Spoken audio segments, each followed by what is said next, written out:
Members of the House, I welcome you to what is the 25th Ordinary Meeting of the 177th Session of the Literary and Scientific Society. Now, after a jam-packed 3 to 4 weeks of socials, events and debates, I hope you all feel revived, revitalised and ready for another exciting debate after a long Easter break and an even shorter, I'm quite thankful to add, EGM, which you've just joined us with. During the EGM, we had members being put to the test, asked various serious questions, and we emerged with our Vice President-elect, Miss Elizabeth Noble, and our Events Officer-elect, Mr. Derry Flanagan. In the same way that these two candidates stood up here and were put to the test with your questions, it's now my chance to be put to the test by your questions in President's Questions. This is your chance, as members of the House, to ask me, your President, any question your heart desires, albeit there are 2 caveats.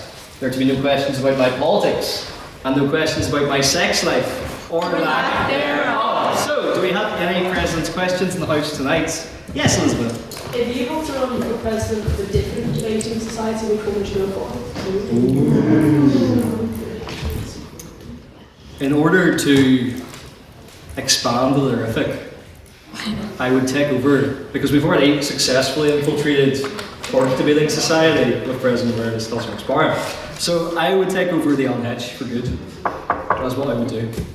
Or immediately abolish it. Either works. Any other President's Questions? Yes, there are. What's the best Easter egg?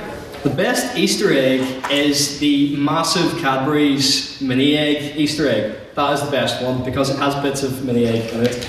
Any other President's Questions? Yes, Dylan? Also, the Liverpool was last night. Don't want to talk about it. It was not great. It was not great. I think our season's over. And it's not out. Any other President's Questions? Yes, Ash? What did you have for breakfast today? So for breakfast today, you'll appreciate this as President of the book club. So I read 2 books to inspire my breakfast. The first was Hansel and Gretel. So I ate some good German children. And by that I mean I had a Kinder Bueno. And I also read the Bible, and that inspired me to make a cup of tea. Now Bethany offered to make me a cup of tea, but I said, no, you must not make me a cup of tea. Because as the theologists in the room will appreciate, the Bible says that only men must make tea. Hebrews. So there you go. I feel like I'm in the lion's den with that reaction. Let's not damage my pride. Any other President's Questions? Yes, Matthew. How long do you think you're going to spend in purgatory for that awful I don't know if my terrible puns amount to heresy. I'm not sure. Perhaps you can like me on that one. Any other President's Questions? Yes, Luke. If you were to go into Dragon's Den and you had to propose a business idea, what is the idea? Ooh, business idea. This is mainly comes from my annoyance at how busy it is down the shore, which is my local kind of walkway. Because what happens is, I'd be walking there on the cold, rainy Wednesday nights. You know, in football, you always can do it on a cold, rainy night in Stoke. Well, I am in the cold, rainy nights in Stoke, walking down that country park. And then, all of a sudden, over Easter, although we've experienced like all 4 seasons within the past week, all of a sudden over Easter, all these glory hunters come out. When it's sunny, and I'm like, where were you on these cold, rainy nights when I was walking the dog or going out for a run? So I would implement a loyalty card for popular walkways to stop the people from Portrush and Donegal taking over the Ballycally walkway. Any other President's Questions? Yes, Tom? Mr. President, historically in Italy, it was frequent for the Pope to issue a non-expedite, which is to say that any Catholic in Italy, it is forbidden to vote in the upcoming election, and it is an excommunicatable offence. What would you have done if the Pope issued a non-expedite for the Literific EGM? Probably would have said, is it in the Constitution? Sorry, Leo, it's not. So we move on. Any other President's Questions? Yes? When is there any comedy course starting? Well, you're witnessing it right now for one night only. Any other President's Questions? We have Browne at the back, yeah? If you could attend a concert of a band, past or current, which one would it be? Oh. So the obvious answer for me is the Beatles, because I actually have a record player, and the first vinyl I got was from my granny at Christmas time. It was the Beatles at the Hollywood Bowl. So it'd probably be that. Although one time I did try to buy tickets for The Who, and it was like some person online had just put them up on Facebook. It was a bit dodgy. They went by like the username of Baba O'Reilly, and I bought them. And then the next thing I know, it turned out it was a scam and they were fake tickets. But I will say I won't be fooled again. Any other president's questions? Yes, Flynn. As I think was brought up last week, Kit Kat had 400,000 bars of chocolate stolen. If you could steal 400,000 bars of chocolate, what chocolate would you steal? Oh, that's a great question. What chocolate would I steal? 400,000? I would probably steal Cadbury's Dairy Milk. Specifically the caramel one. That is my favourite hero, and that is the chocolate I would steal, because that's a lifetime supply. Brilliant. Yes, Luke? So, as we talked about Beatles earlier on, if you had to kick one of them out and replace them with yourself, who are you kicking out? If I had to kick... One of the Beatles out and replace them with yourself, who's going?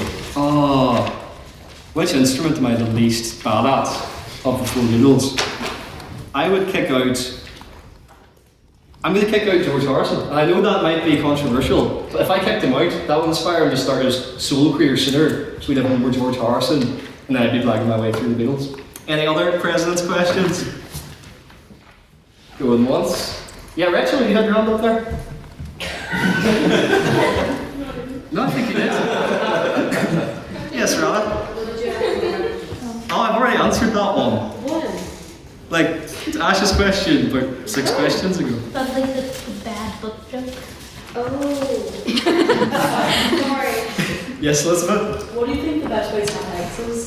The best way to have eggs, and we're discounting the chocolate variety. I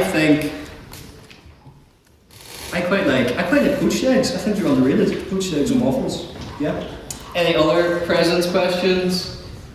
Yes, Rosa? When you say waffles, can you confirm that you are referring to the potato waffles and not the sweet Valentine? Of course, I'm referring to the potato waffles, which are also on the old fish fingers.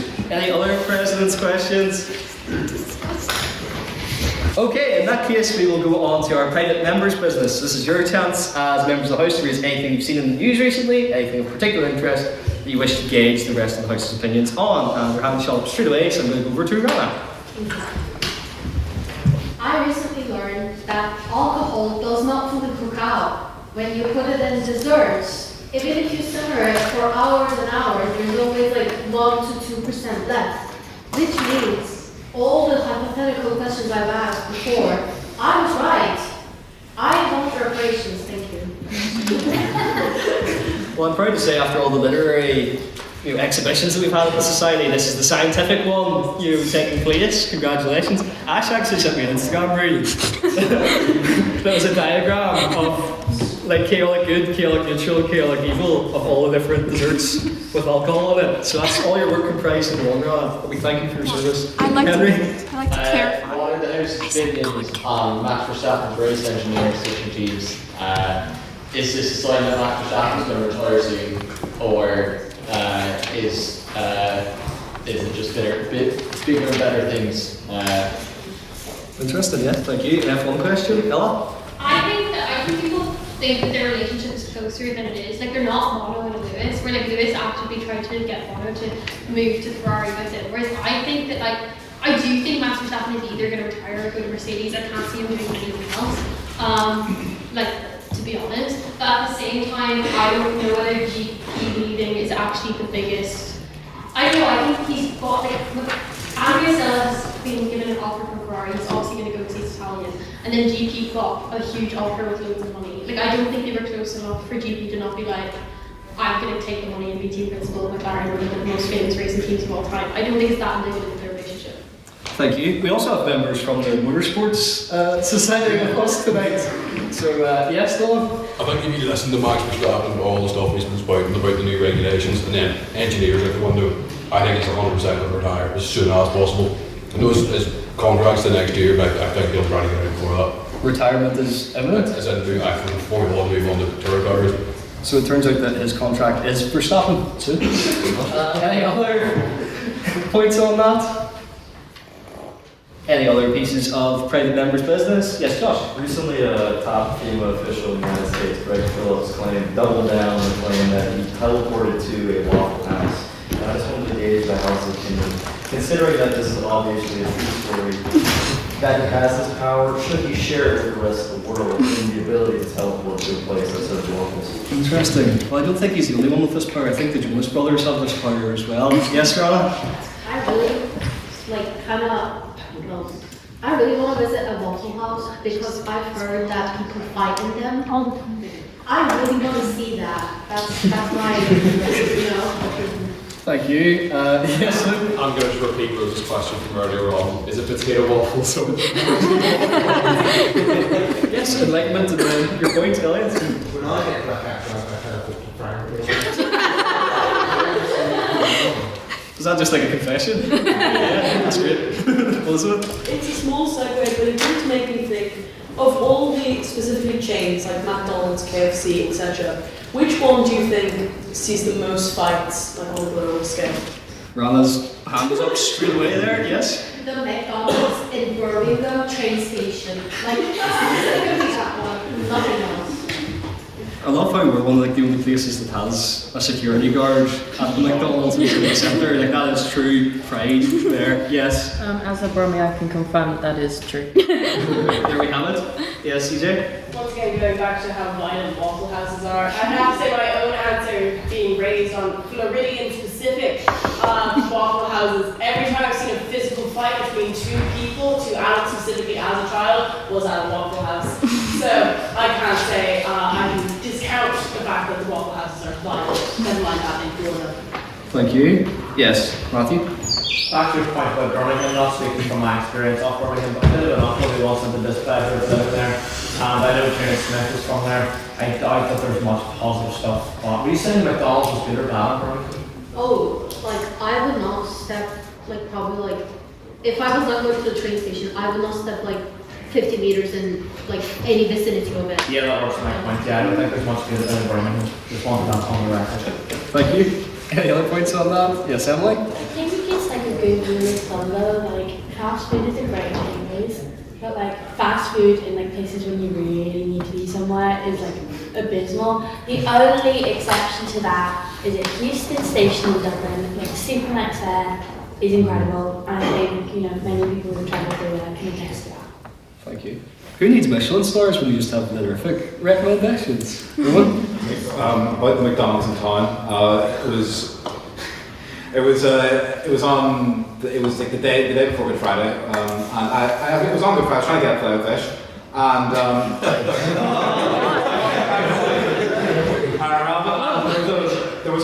it was locked down because there was a woman that was clearly on someone that was trying to break into the McDonald's, screaming at someone, trying to get into McDonald's, delaying my filet of fish for about 30 minutes. Cause I was gonna go home and I was like, I need to have the fish that's in the fridge, or I can have a filet of fish. And there was about 20 of us locked because the two doors. Mm-hmm. This woman whenever the guard was going to try and open the other one, she just hurled it towards the other door. And if anyone remembers well, it was the worst rain I've seen in Belfast in about 3 years that day. And so I think the answer to your question is that it is, McDonald's in town that is probably the worst place to be if you're trying to avoid a fight. I know you can't take my mum anywhere. That lady just sounded like she was a better Catholic than you had wanted to fish for. Thank you. Yes, Ella? The McDonald's in town also closes way too early. I know they have to hire the security guard, but you should be able to go to McDonald's at 3 a.m. if you want to. Yeah. And it's ridiculous. I remember I was at an Olympic event last year, and if anyone knew me last year, I was up to other kinds of things. And I remember being in Cameron, also last Richmond, and according to kind of the event, I ran into a barrier because an aura came over me that I wanted to go to McDonald's for clothes, and that's my dedication to McDonald's that I should be allowed to go past one again. Thank you. EJ? This is on Emily's point about the Houston Supermax. I do attest that it is a great Supermax. It's one of the only Supermax on the island that you can get a full fry at 10 a.m. But notoriously, it is also the Supermax where one of the pigeons in the station found its way into the cheap fast fire. We're still familiar with a terrible case for Dublin in 2012. So that might not actually have the word on in good for. So there you have a fun little bit of tip information. And I will never look at that supermarket in Houston and think it's a great place. So. Go. Yes, Rob? What's a supermarket? Yes, it is. Supermarket is a fine establishment. But it was a fast food restaurant set up specifically in Kaur in Galway, which got its name from the fact that it was set up by Dermot Browne, hence Supermax, and was actually established in Ireland well before McDonald's. So when McDonald's came to Ireland, they actually sued Supermax, saying that they couldn't have Mac in their name. They subsequently won that court case. So then Burger King in Ireland was calling themselves not Big Macs for a long time. It's a great establishment. If anyone has not been to Supermax, absolutely go. Do not go to one in Dublin. You will get food with it. Thank you. We'll take the last two hands that are up on this. Yes, go on. So just on the topic of things being in the kitchen that shouldn't be, back home in England, Gormley, the KFC there was not one but two different instances of rats being sighted in there. It's still operational, and they were going to actually move it, but then they turned it into one of the first Tim Hortons in the north, I believe, and that before the one in town was set up. So naturally, because of the competition with KFC, my first ever job was in McDonald's. There you go. Thank you. It reminds me of the roar actually when you were McDonald's. Yes. I have one to top it all up in terms of things that shouldn't be in fries, etc. So, not too far from where I'm from in the north of England, there was a kebab place that got raided by the food inspectorate, and their grandma had died a few months earlier, and they found that they had kept the grandma in the fridge and used the grandma as kebab meat. Oh. There you go.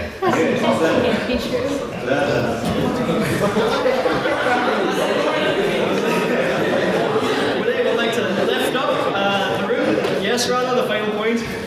I want kebab places to not be called kebab places anymore.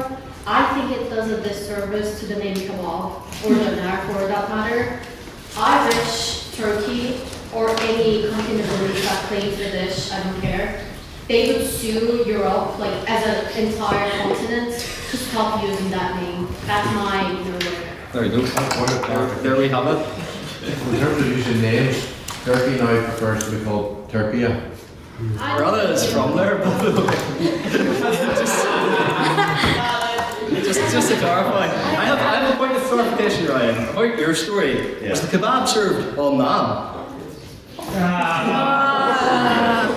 And on that note, we will go over. Yes, okay, Nick. Well, there's some good news even to lift the mood up a little bit. But it's been announced anyway that Lidl is beginning to build its first pub in the Lidl in Dundonald, Belfast. So, may I ask anyway?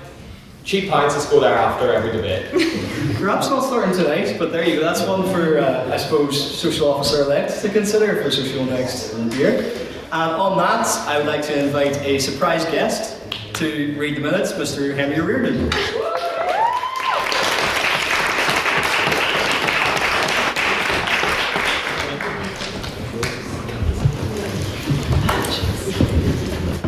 Okay guys, so two clarifications. Firstly, this is my first time doing this, so go easy on me. And secondly, Baker won't be able to make it unfortunately because he's decided to pursue a lifelong dream of going on a TV show called RuPaul's Drag Race. I don't know what that is. Right, okay, so we started off with president questions, and Flynn asked, have you scared off everyone tonight to Daniel, because there was no one at debate unfortunately, bar 14 very, very strong soldiers. And Owen asked, were you only at Lavery's last night? We were only at Lavery's, you were just not perceptive enough to notice it, to which Daniel just denied all allegations. Again, we don't really know where the poulet was bar Lavery's. I wasn't there, so I'm not too sure. And then was there anything else? Again, Ray wrote these minutes and is liable for anything that I say. No. So Elizabeth asked Daniel what he had for breakfast. He said he had a cross-armed breakfast joke, which was not good. Thanks, Ray. I'm sure Daniel's self-esteem needed that in. Right, so, to move into private members' business, Hugh talked about the firing of Pam Bondi and thoughts. Owen said that she's still going to be in the administration, just a bit lower down. And Elizabeth said recently someone stole 413,000 Kit Kats thoughts. So I'll try to be a bit organised in handling that. So no one really had anything to add apparently on Pam Bondi, but the Kit Kat discussion was apparently like UN worthy. So EJ was like, oh yeah, that's good, and then Hugh said, I proclaim my innocence. I was there, and I couldn't possibly tell you what that conversation entailed. And then EJ said, only know about Lewis due to, again, what was this about? EJ said she only knew about Lewis due to Enola Holmes, but they are both in their early 20s, so it's inevitable that they would not be happy. Okay, alright, that's great. Right, so, vote of prior opinion was proposed by 4, opposed by 8, abstentions by 7. You can see the place was absolutely packed. So, in the vote of prior opinion, the motion falls, and everyone loves juries and hates the proposition. So, on that, right, so first proposition we had Coiler, who basically, I can't read all this, but basically just went on about like judges and how they're all so like smart and intelligent, and how all the jurors are like, you know, stupid or whatever. And just kind of like doubted democracy. I definitely don't have a stake in this debate, definitely speak on it. So the first opposition was an excellent maiden speaker, Kyla. She very much framed the pluralism of juries really, really well, and spoke about the difference of having multiple people and peers decide your fate rather than a single person. It was excellent. But that soon changed because then we had EJ, and EJ said, as someone who dropped out of law in her first year, which I did not know, oh my god, you can learn something new every day, that she wasn't qualified to be here, which, you know, I will not comment on. But she went on to tell us that we should stand firmly in opposition to juries on the principal point that no one likes to do jury duty. Then second opposition, Owen O'Neill, was very critical on the policy against David Lammy and his opposition to juries and how they give into the trends of far-right parties being able to consolidate on democratic power. Divya, the third proposition speaker, then firstly slimed Ella for 127 seconds before she would speak with an hour's notice, and then said to Owen that that Owen was debating the three of them, not the Labour Party. And then third proposition was me, and then Ray, I'm just going to quote verbatim. She had written down, do you nuke your living room similar to what Labour is doing to the justice system at the moment? Participation is a civic pillar, and refer to example of the Central Park 5 and the Chicago 7. Then, there's a question from the proposition from Josh, answered by me and Luke in relation to his experience as a paralegal. It's very interesting. There was a question from Elliot Dickey on, I can't remember. Question for the opposition from Hugh Child on inconsistencies with the proposition case. And then an abstaining question from Chloe, answered by myself and Luke. So the vote of speakerability was 7 in favour, 7 against, and 3 abstentions, and the motion fell. Can I take a minute as well? Aye.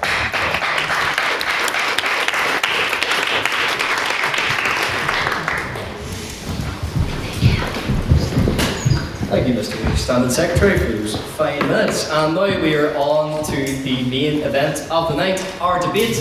To remind you all of the motion, it is this House would separate religion from politics as we carry out our vote on prior opinion. So, can I have all those who agree with that statement that this House would separate religion from politics to raise their hands now, please?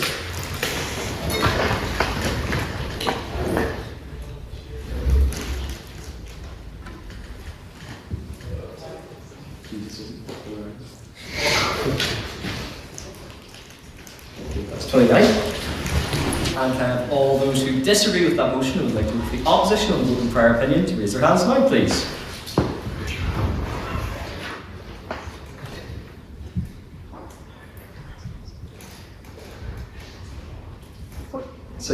Fine. And finally, can I have all those who wish to abstain and vote in prior opinion to raise their hands now, please?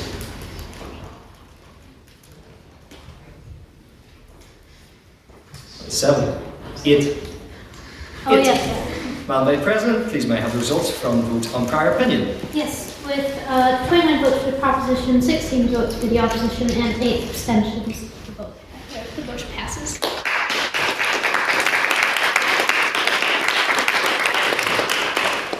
And now a quick explanation of the rules. So our speakers will take it in turns, proposition and opposition, to approach the podium and deliver 7-minute speeches. The first minute of their speech and the last minute of their speech is protected time, as signified by the bell. Thank you, Madam Vice President. That means for those 5 minutes in between, they are subject to points of information. This is your chance, as members of the House, and their adversaries' chance, at the other side of the table, to question them in real time on their point. To do so, they may put up their hand and shout on that point of information, or POI. It is then to the Speaker's discretion as to whether they accept or reject your POI. Please keep POIs to a maximum of 15 seconds. And please make sure to leave 15 seconds in between the POI being offered, otherwise you'll suffer the wrath of my gavel. We also have a rule on swearing. Madam Vice President. Yes, so if you swear at any time during the debate or any time from it, you will owe the House a bottle of port. So we have a couple outstanding port fines. Baker, Jonathan, Elliot owes 1. Rana owes 1, and then Ella still owes 4. So please pay them before next week. Also, if you don't pay them, you won't be able to speak. Yes, and please join us next week as well, where we'll be enjoying those bottles of port for our debate. But without further ado, for tonight's excellent debate, I would like to invite to open the case for the proposition Ash to the podium, please.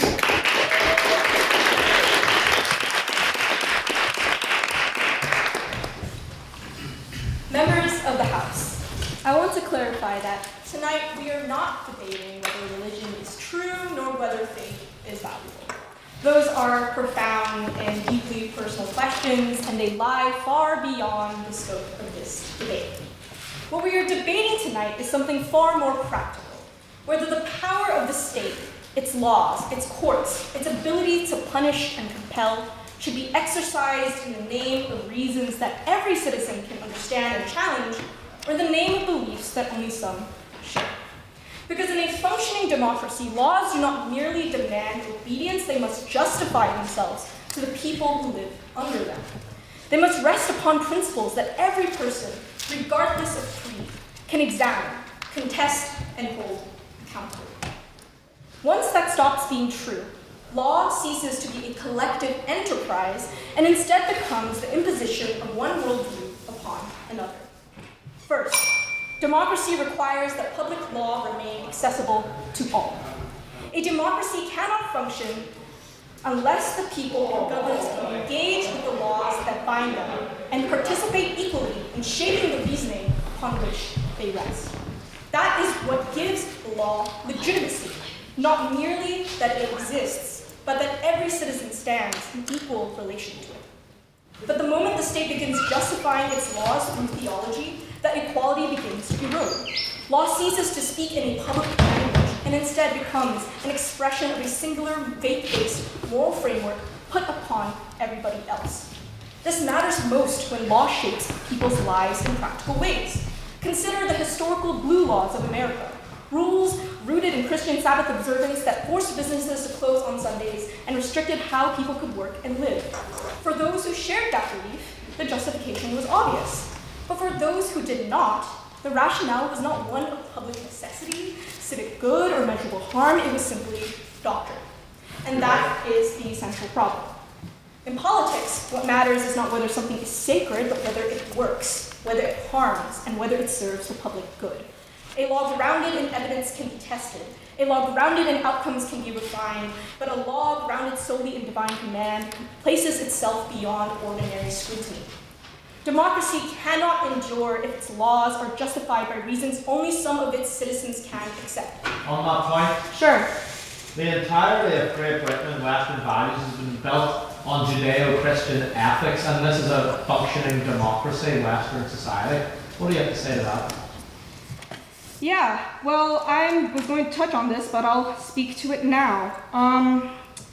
I know tonight that opposition may argue that people, whether citizen or leader, cannot truly separate their personal beliefs from politics. And you're right, they shouldn't. But this is not what we ask by cleaving politics and religion apart.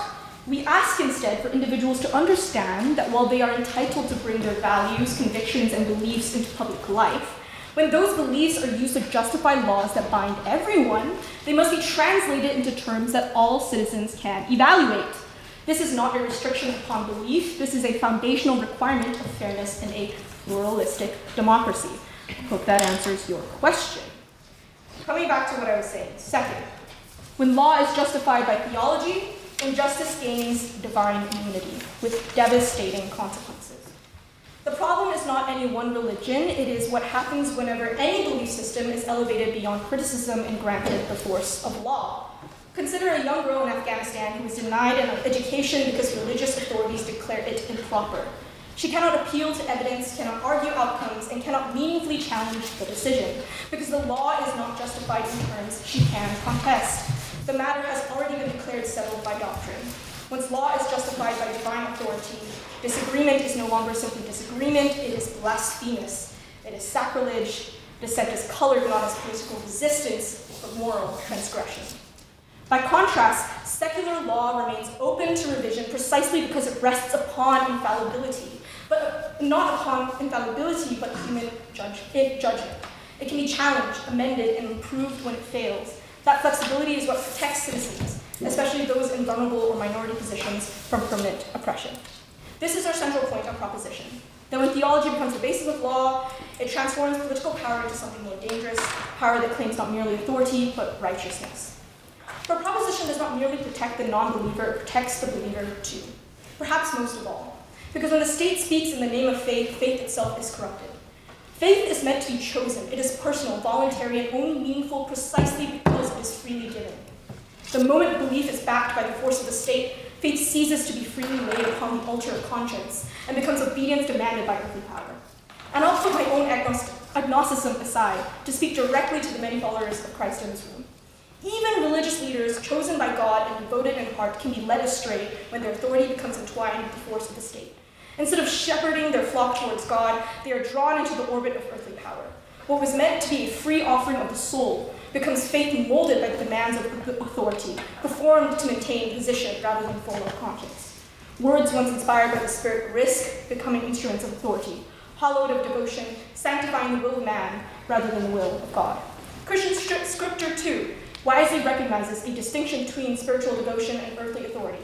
In the Gospel of Matthew 22:21, Christ faces a trap laid by the Pharisees and Herodians and replies, "Render unto Caesar the things that are Caesar's and unto God the things that are God's." In doing so, he distinguishes civil authority from divine obligation and implies that faith and politics occupy different spheres and demand different loyalties. It consolidates our contention that politics ultimately creates incentives that faith was never meant to answer to, allowing leaders to wield religion not for what is right, but what is personally useful or advantageous. This house would separate religion from politics so that our shared life is guided not by divine decree, but by reasons that every citizen can hold and mold, so that power is answers to the people, and faith remains true to the will of God and not of man. Thank you.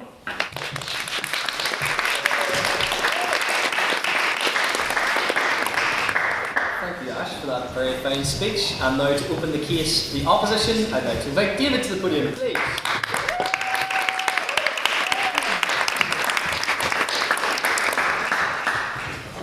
Ladies and gentlemen, it is great to be back here once again at the Literific. In starting the case for the opposition, I want to put forward a moderate but also sensible case that raises the risks and harms of achieving a complete separation of faith from politics.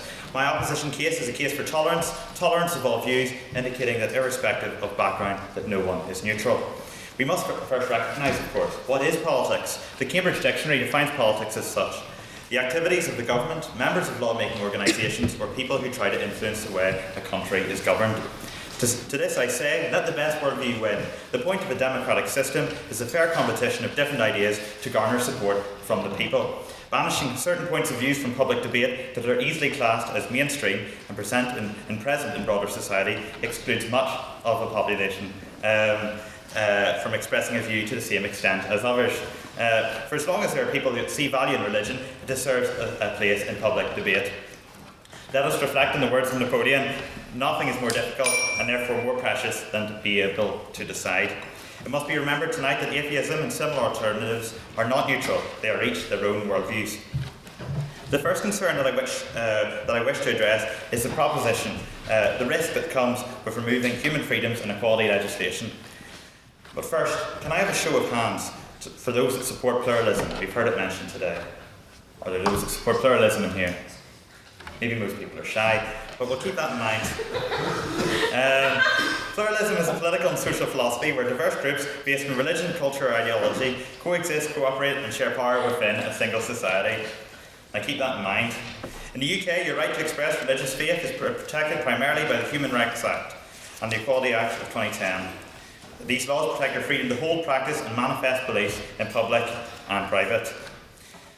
With this in mind, the proposition of separating religion from politics would have to change and go against this legislation. These laws protect those of various protected characteristics, higher religious views, any different and worthy of losing representation. Whenever we think of these rights, we think also that whether that is in dress, in practice, in teaching, observance, whether that's public or private, we have every right to be a witness and represent the views that we see as valuable. There are billions of people in the world that look at religion and see that as something that guides them morally and ethically. Beyond that, we can see the risk that this obviously poses to pluralism. This undermines pluralism if we look and say that religion and those that adhere to it, those views are not welcome. What is the result that we see in other countries whenever there is a separation of religion from politics? Look what happens in places such as North Korea, where faith is banned from public discourse. If we have no faith in our politics, these views are not represented and they are silenced. Yes, thank you. To those that might then point out the established role of some authorities like the Church in England that has a more defined role with politics, this motion is about separating religion from politics, which holds greater relevance to public debate than specifically separating religion from the established institutions. For example, you can support disestablishing the Church of England while still disagreeing with the motion. Separating religion from politics is calling for removal of faith from the national debate. I want to move on to representation. And speaking personally here, when I go off to work in Parliament next year, I deserve every right to represent the views and interests of constituents as they bring forward their concerns, addressed from each of their worldviews. Looking at groups in a pluralist society, it is undemocratic to say that they don't have every right to make their case heard. To say that faith has no place in politics would discredit the dire situation in many countries where faith groups are underrepresented and without a voice. Be that the Uyghur Muslims in China or the 1 in 7 Christians in the world from the persecuted church, we all take for granted the chance to freely express our views in this country. It is not a step in the right direction to limit the expression of views held via a religious framework. This motion may not ban religion, but sets a dangerous precedent, particularly as it limits free political debate if it includes religious ideas. How foolish to suggest that the secular worldview reigns supreme. That in itself is conforming to a somewhat religious standard of ideological supremacy. No, thank you. We must also think then, as we think of the legacy that we have of faith in this country and other places in the Western world and beyond, to those that think religious views should not influence public debate and that religion should not motivate attention to issues in wider society, undermine when faith has challenged the norms and brought greater societal advancement. Faith is a moral compass to many people, thank you, and motivates them to engage in society and act for wider impact. Activism driven by faith has played a major role across Western society, notably in the context of the Christian faith. Beyond that, religion, as I said before, is a major source of ethical guidance for billions of people. I want to bring forward now 3 men that have played in different centuries over the course of history that have each played a major impact on our society and other societies like ours. Firstly, I'd like to bring forward the name William Tyndale. For those that know him and his famous words on the preacher and the ploughboy, his religious motivation that every man, irrespective of background, man and woman, that is, would know the scripture of the Bible. This has had a profound impact and has led to major educational advancement that has affected how we are able to deliver today. Majorly moving us on as we think each to how important it is that everyone should freely access education, with many of the words coming from the King James Version Bible being some of the first words that could be found across the English language. Whenever we look and we see, whenever we look and we see what has been put forward and how we benefited from that, we can see such a benefit. As I move forward to two other men, I'll briefly mention each of them. When I look at William Wilberforce and the abolishment of slavery, we can see the impact that it has, a man driven by his Christian belief, and there's many that drive politics from various beliefs. He had a life motivated by faith.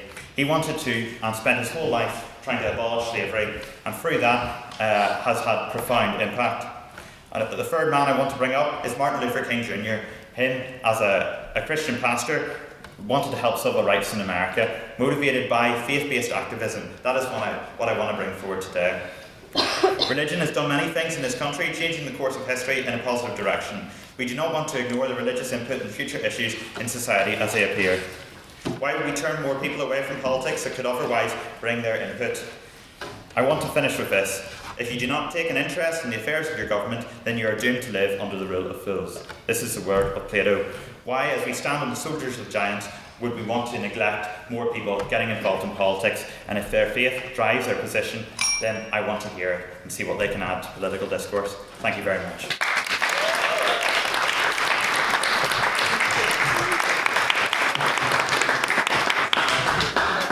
For that very fine speech, I would now like to invite second proposition Liz to the podium, please.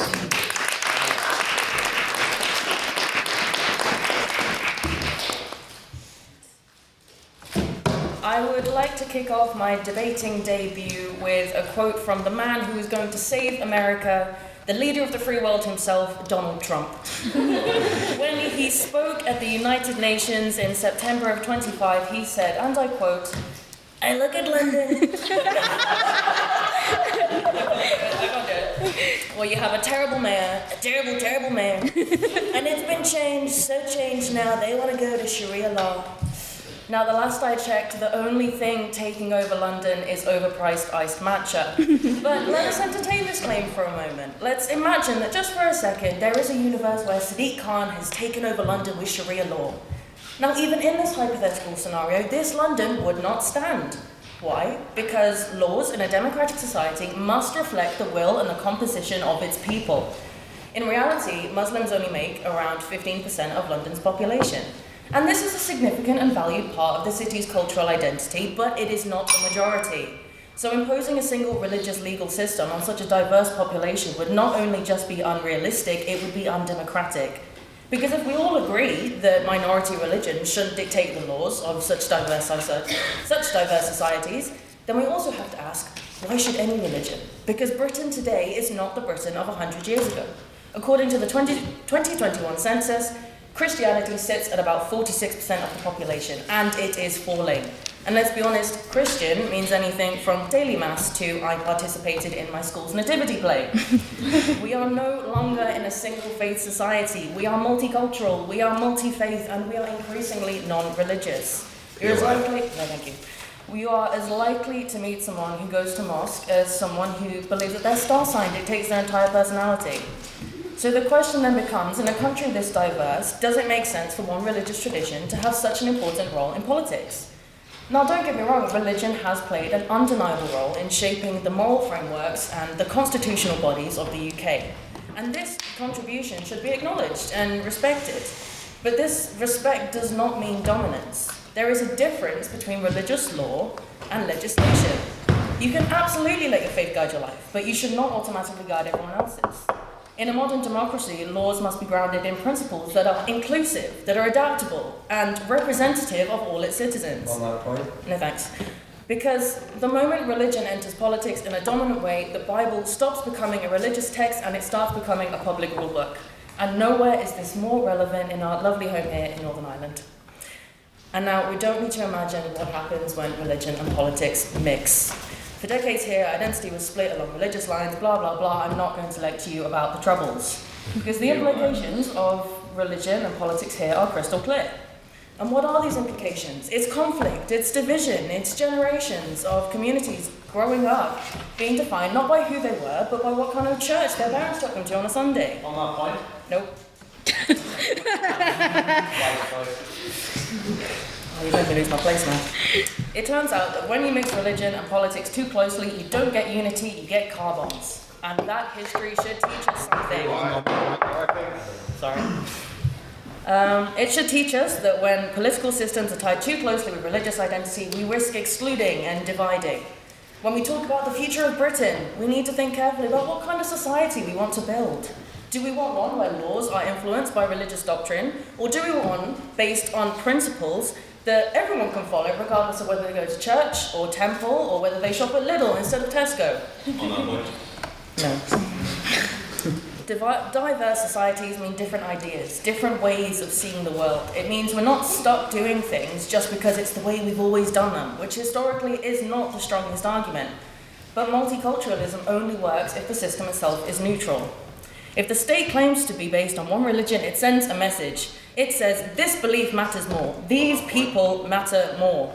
And in a society as diverse as ours, that's not just unfair, it is unsustainable. Separating religion from politics does not mean we remove religion from society. We are protecting religion. It ensures that no one's beliefs are imposed on others, that Sadiq Khan can't rule London by Sharia law. And it means that everyone has the freedom to practice or not to practice whatever they choose. Because in a democracy, legitimacy does not come from scripture, it comes from consent. Consent is a lot harder to get if people feel that the rules were written by somebody else's beliefs. So when we hear the phrase Christian values as the foundation of Britain, we should pause. Not because those values are bad, but because they're not exclusive. Values like kindness and equality, liberation, they don't belong to Christianity in the same way they don't belong to Judaism or Islam. They belong to everyone. The separation of religion and politics is not radical, it is practical. It recognizes the reality of who we are today, which is a diverse, evolving, and let's be honest, unlikely to agree on anything unanimously anyway, but that is okay. Because democracy isn't about everyone agreeing, it's about creating a system where people feel that they can live together fairly. So let us build this political system that reflects all of us and not just some of us. And let's ensure that belief remains a personal freedom and not a political requirement.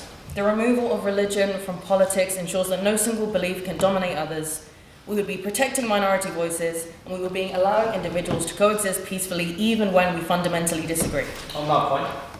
And most importantly, we would be reflecting the reality of the society that we live in today, which is diverse, we are evolving, and we cannot live in a society, and we should not live in a society that is governed by the values of one group alone.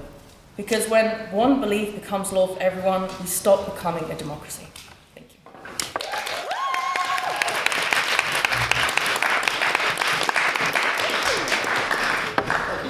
Very vague speech. And for second of the opposition, I would like to invite Tom to the podium, please.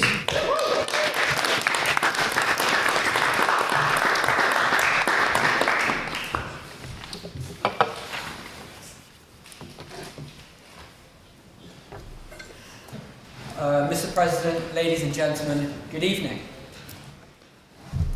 I'd like to take a moment to talk about my favourite piece of fiction, if I may. The Lord of the Rings. Now, I love this piece of art, so you can imagine my excitement as I see advertised the Lord of the Rings quiz, Mandela Hall. How cool is that? So, I get my medieval style tunic, it's like a shirt without a collar, and it was unbelievably based. We sit down a little bit early, we grab our pints. I started talking about how Saruman's industrialization of Isengard is an example of excellent economic policy, really is. But then we start to see people walking in, fully dressed up with their elfias, their cloaks, their scabbards. And that's when reality started sinking in. We are cooked. Panic set in amongst our fellowship. Owen can attest to that. And it was a disaster. Even though we were well acquainted with the films, by this point we've watched them a few times. That is apart from my girlfriend, who I did force against her will to watch the extended edition of the first two films, 4 hours each. But please don't hold it against me. It is fair and square. She did force me to watch Pride and Prejudice beforehand. But anyway, back to the quiz. So our battle at Helm's Deep. We lost awfully, and it was the greatest disappointment of my life. But that is the day that I realised that religion is not whether you believe in God or not. It is what you orient your life around. Today, I like to do away with the proposition's framing. Religion is not a synonym for theism. It is the integral part of where your philosophy comes from. The proposition, I believe, is quite mistaken today. They have mistaken dogma or ritual for the concept of religion itself. Religion is what you worship. In other words, what guides your actions. Without religion, morality does not exist.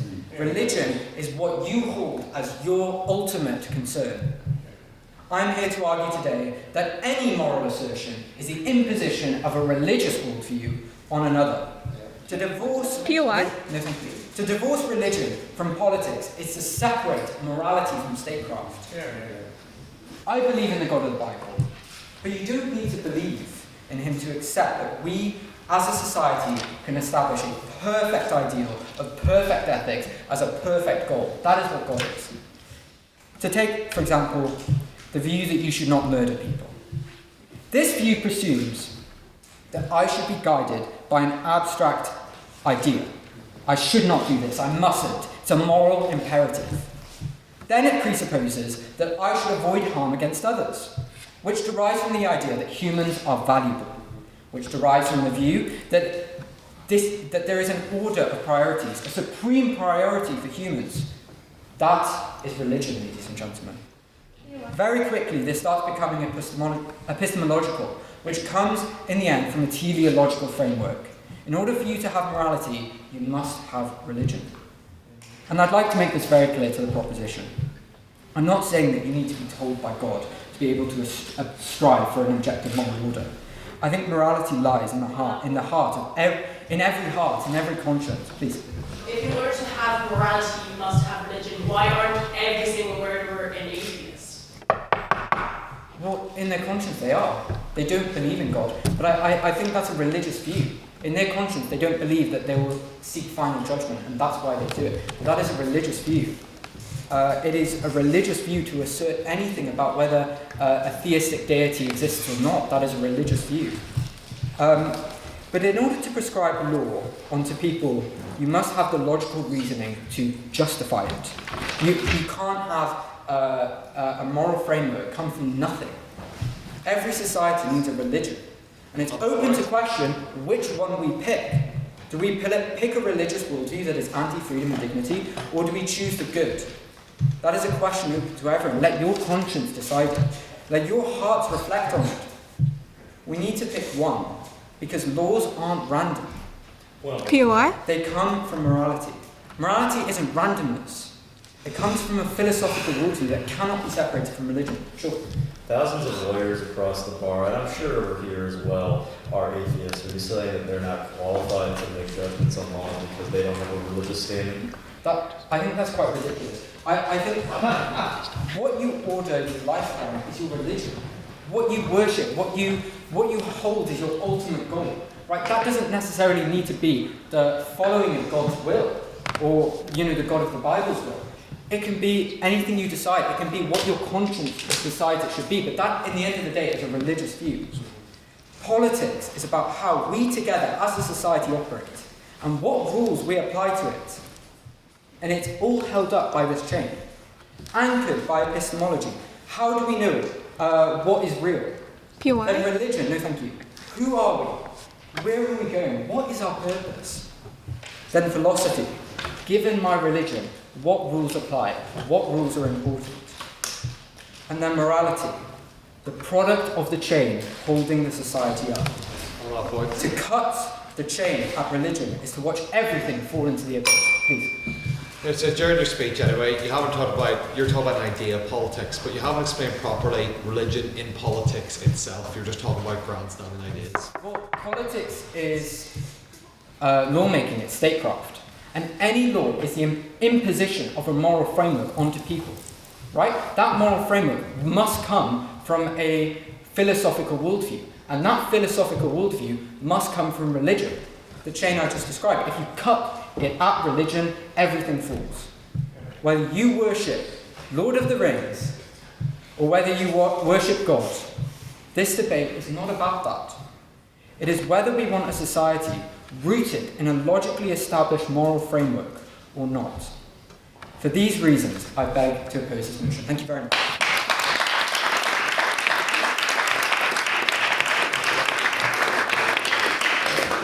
Thank you all for that very fine speech. I would now like to invite third and proposition William to the podium, please.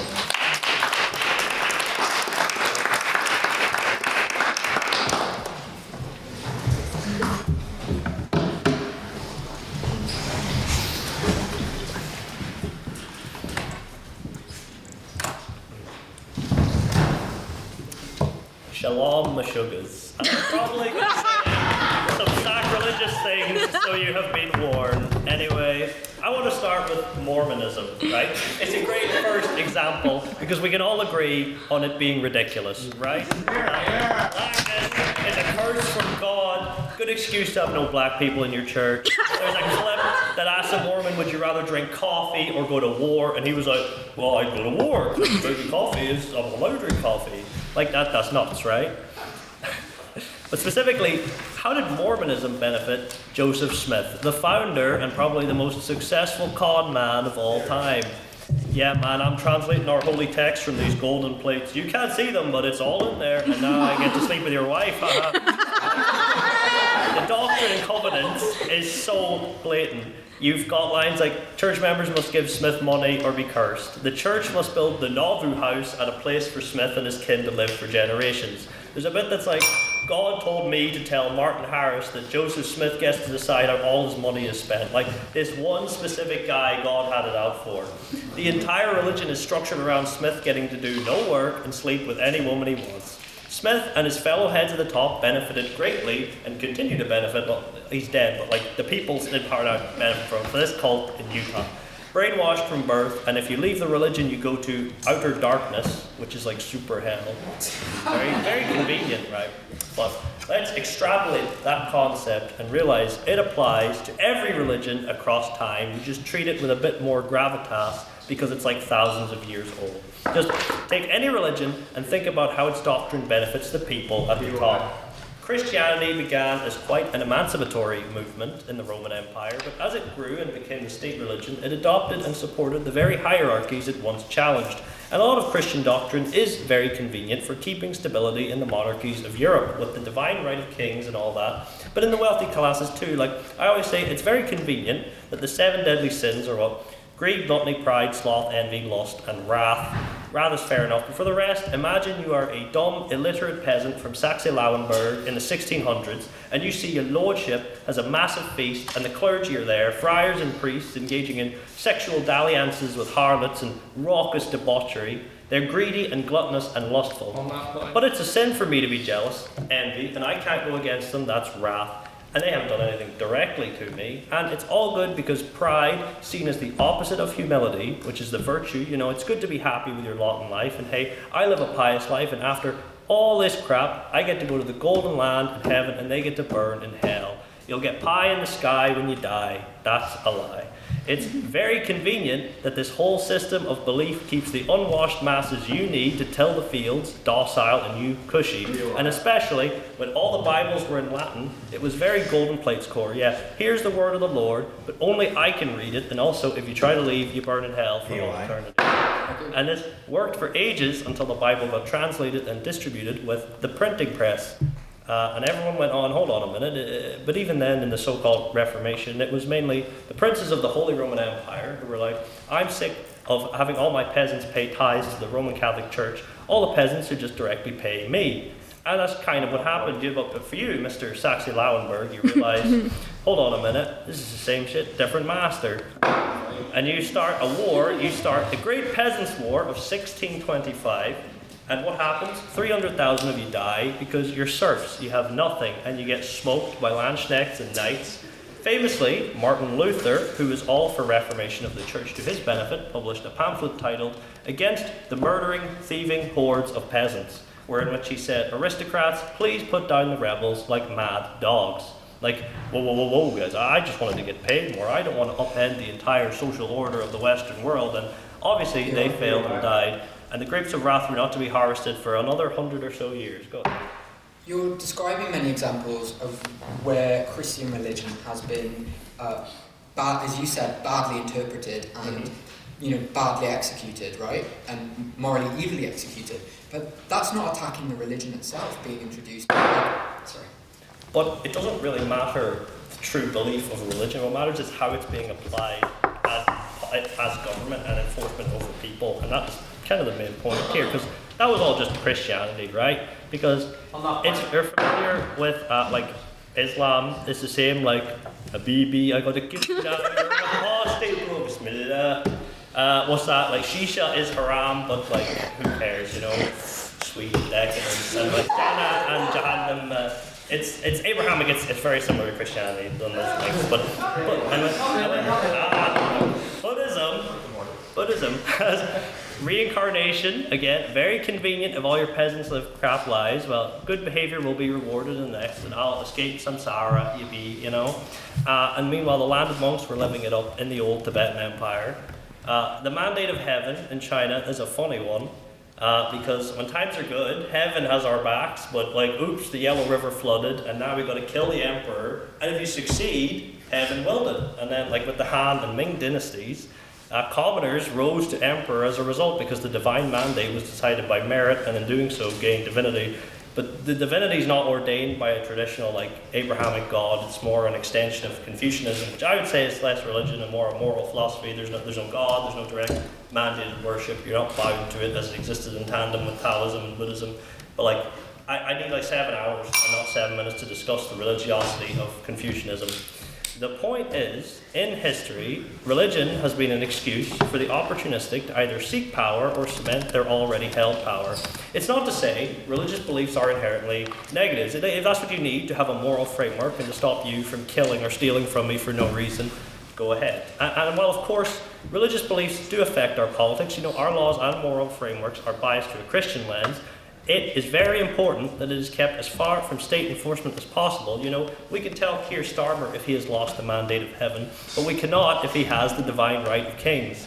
While church and state were married, Europeans killed each other in the millions for hundreds of years, and nowadays we don't really do that, so I would say keep it separate. Ultimately, society is run by humans, imperfect beings, and when we make mistakes, I want accountability to be possible on earth and not to an unfalsifiable existence in the sky.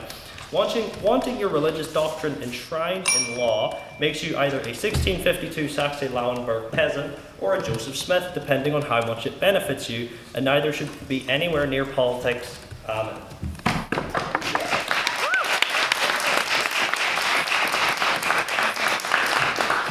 Thank you, William, for that very fine speech and generous support donation. I would now like to invite third on the opposition, Jack, to the podium, please.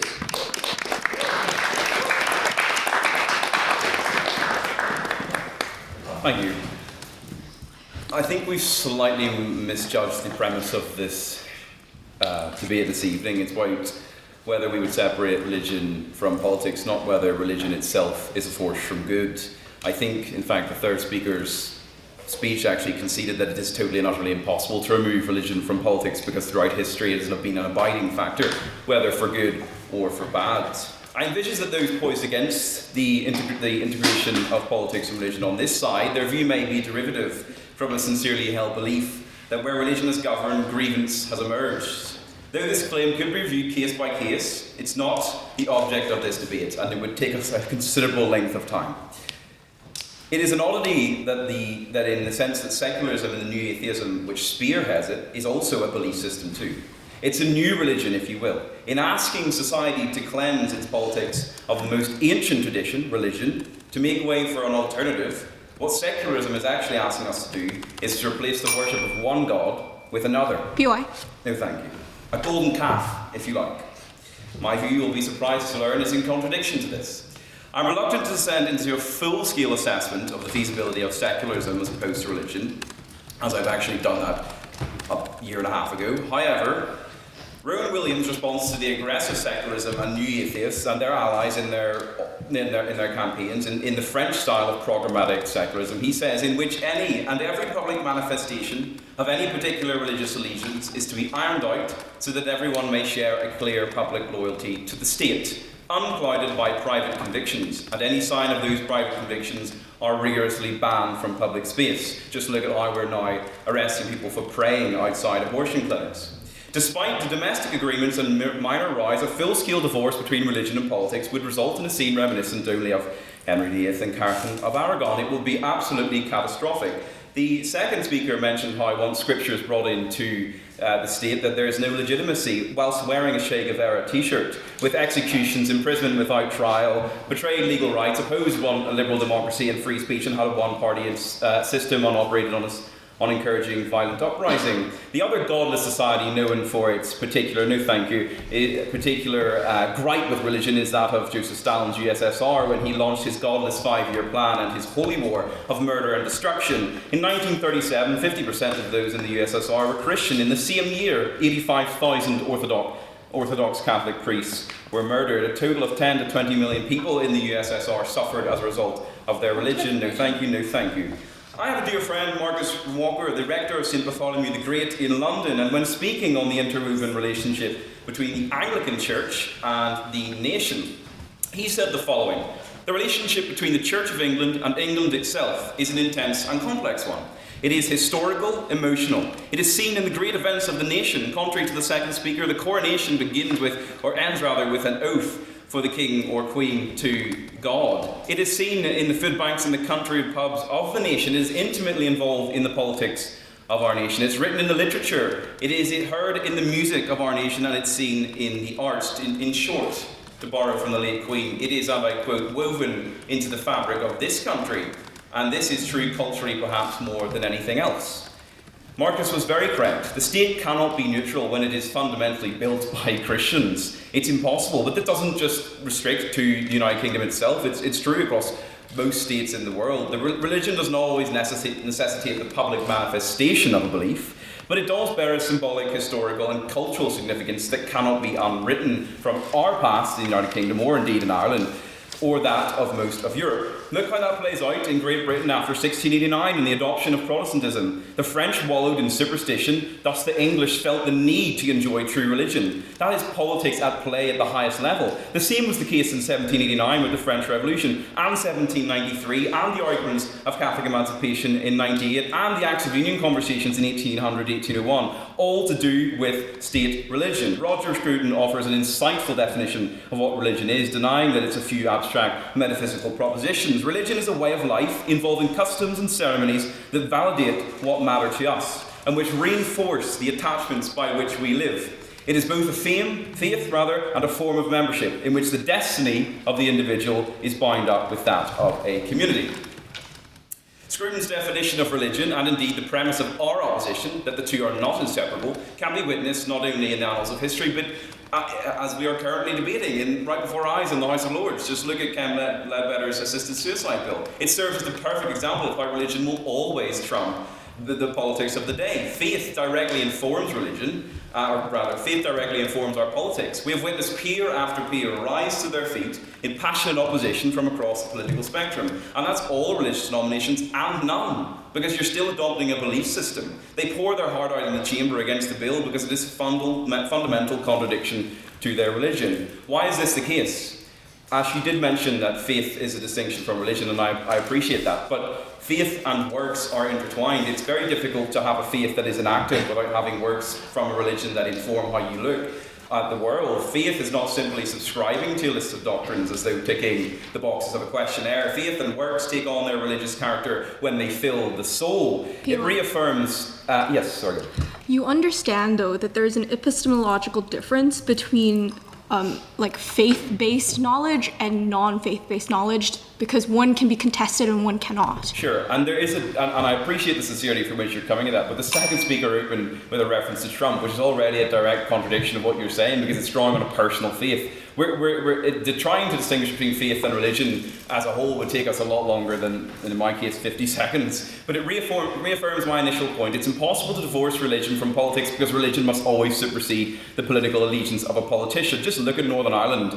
We could run through countless examples. Gordon Wilson's decision to forgive the IRA for the senseless murder of his 19-year-old daughter in 1987, or it could be the Irish Proclamation drawing on God, or the Covenants drawing on God too. It could be the Christians who endorse the agreement using Matthew 5:9, blessed are the peacemakers, or the Christians who oppose the Belfast Agreement using Matthew 10:34, I came not to bring a peace but a sword. It doesn't matter whether these are right or wrong, it simply affirms the point that I am making, that you cannot separate these things. For good or for bad, religion will always be there. Just think of the Asher's Cave scandal, which is more relevant to all of us. It doesn't matter whether it's good or bad. At every single point when you push someone, the instinctive allegiance to their religion will always come out. And that can be vulgar, like throughout history have we seen, or it can be very, very positive. I believe I'm finished, yes? Thank you very much.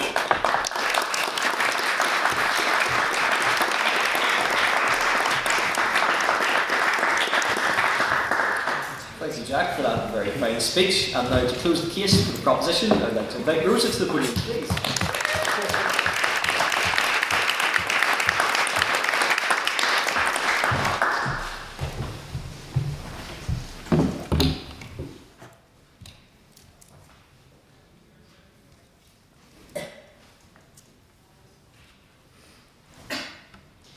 Before I begin, I think there's been some ignorance on the side of the opposition, some willful ignorance as to the distinction between something that is provable, something scientific, and something that you have faith in, which I think is culturally acknowledged to be part of your religion. For example, I can see with my own eyes that if the gas prices go up, it is harder for me to get where I'm going. And I can see that if I take public transport instead, and if I'm following politicians that support public transport, I will have an easier time of it. My life will be improved. That's something provable. That's something that we can see the results of. And we can conduct studies, and we can conduct surveys, and we can see what is best for our citizens of our country. And politicians can use these studies to then inform their governance and inform the laws that they wish to implement. However, something that you have faith in, something that you believe in, which is what I would think of when I think of religion, is something that cannot be proven, such as the belief in a God, or belief in, say, having sex before marriage is wrong. That's something that we can't really prove has negative connotations across the board, but something that a lot of people believe in themselves to be wrong, and that's okay. That is for their belief. That's what they want to do with their lives. And now that I've got that out of the way, I'd like to start with a little story. So as anyone who has taken part in a bee competition or spar will know, the info slide in that context is our gospel. It is our Bible. So while spectating our recent duffering competition, I paid close, careful attention to the exact wording of the small paragraph that was provided. And for those who weren't there, there was within it a line, as is strangely reminiscent of our current debate: God created the world for the purposes of this debate, or something to that effect. I might not be remembering the exact words. I was shocked to discover, as the debate progressed, that I was in the minority in interpreting this to mean that God had created the world for the express purpose of allowing us to conduct this debate, and not that for the purposes of this debate, God created the universe. One little line, and through the quirks of the English language, both explanations could be argued as a literal interpretation of its words. It just ended up being that the God who wrote this Bible, our Henry, was able to descend from above and with the judges to divine the correct interpretation. And that one was more widely agreed to be the correct interpretation. Ash discussed how state enforcement corrupts faith by turning voluntary belief into compelled obedience. And I want to go even further.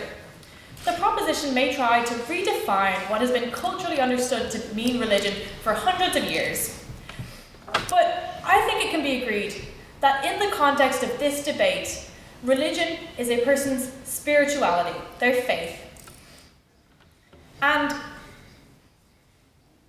in this country, in the context of this island and of this country, Christianity is the religion which we most often find informing our government's decisions and our state's laws. And to act otherwise is to not truly engage with today's debate in the context of today's world. But no matter your religion, in using, as a politician, your personal interpretation of your Bible to inform your agenda, you are claiming to know the one true interpretation of the word of your God. And you are pushing it onto the citizens that you are supposed to represent. Go ahead. What if someone is elected on the basis of their Christian beliefs or religious beliefs and their constituents consent to those beliefs as well? I'm so glad you asked. I actually discussed this later on in my speech, and I'll move on to that now. Because it is true that you cannot truly separate your political beliefs from your religious ones, and that may be the reason that someone chooses to elect you or chooses to vote for you, because they are, after all, consciously or subconsciously baked into how you see the world. And I think we've already acknowledged that that's not always a bad thing. I think we've been referencing that fact throughout our debate as our proposition. But we can see, right, that there are many, many cases wherein the alliance of church and state has historically not meant good things for many people around the world. The alliance of church and state, when without any kind of acknowledgement of a bias that you internally hold from your religion, or from your faith, or from your beliefs, you can cause certain issues. And specifically for, I think, women or those with homosexual tendencies, such as myself. Nor incredible things for Catholics here in the North. Nor for those who are a part of any religious minority, really, anywhere they are in the world. We can look at how, despite my parents' personal beliefs or wishes for how to raise myself and my siblings, in the area we were in, we had to be baptized to have a hope of getting into a good primary school. Or we can look at how the Magdalene Laundries, run by 4 Catholic religious orders, within them, girls and women were imprisoned and forced to carry out unpaid labor, largely by state actors. Or the horrific child abuse cases associated with the Catholic institutions that went often swept under the rug. Or we can look across the world, as William has, to places where religion has been used to the detriment of the citizens of their countries, or to Afghanistan, as Ashaz, where girls were prevented from going to school under the justification that it was a belief, a fundamentalist interpretation of their religion. Is that morally correct? Is that something that we think benefits society in any way? Is that something that we can prove has helped society, preventing these young women from going to school and getting an education? I think not. I think that, frankly, to act as if being voted in or being able to be justified through your religion is not something that we should allow to inform our societies. A Hindu belief that no religion teaches the only way to salvation above all others, but that all genuine paths are facets of God's light, deserving tolerance and understanding, is one which I think, in particular, holds immense value in the context of this debate. Because we have to acknowledge all our religions within our society and everyone's beliefs with an acknowledgement of our own biases and the lens through which we see the world. Thank you.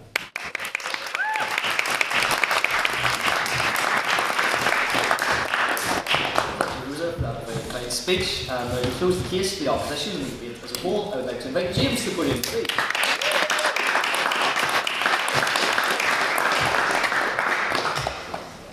Good evening, everyone.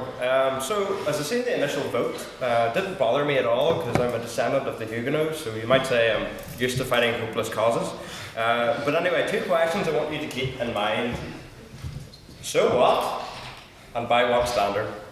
2 questions, keeping them in mind. Across the water and across the pond, to our wee country to a lesser extent, we've seen a generation sort of arise out of secularism, and we've seen some of the fruit of that.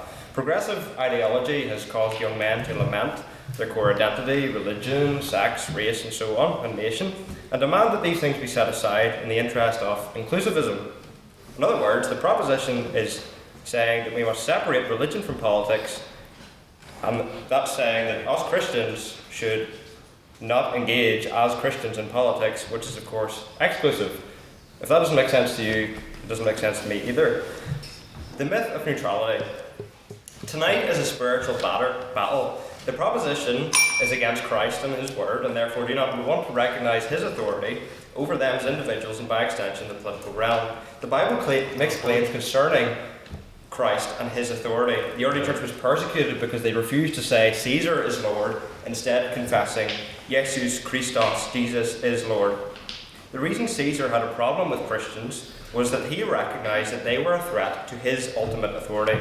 The proposition tonight will make their case and have made in the assumption that they can create a neutral zone where we can set aside our worldviews and presuppositions and all get along.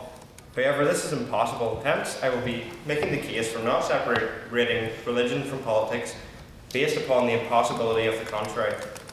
Tonight, on my side, we are standing on a worldview foundation, and so is the other side. On our side, we're standing on the triune God, who has revealed himself in Holy Scripture through the apostles and prophets. This is our presupposition, our pre-beliefs that we take into the world with us to make sense of it. As C.S. Lewis said, "And I believe in Christianity as I believe in the sun has risen, not because only I see it, but because by it I see everything else." The other side also has worldview commitments. Secularism has a view of origins, how we all got here, it is sacraments, practices seen as sacred, and it has in eschatology a view of how all things will end, the climate crisis and so on. Secularists often fret, we've heard some of that, at the idea of imposing one's morality on another person. They don't seem to see how they want to impose their morality upon us. Both sides want to impose a morality. To say that religion should be separate from politics is to say that God should be separate from politics, which is to impose a godless ideology on me and the other Christians in here. Secularism even has blasphemy laws.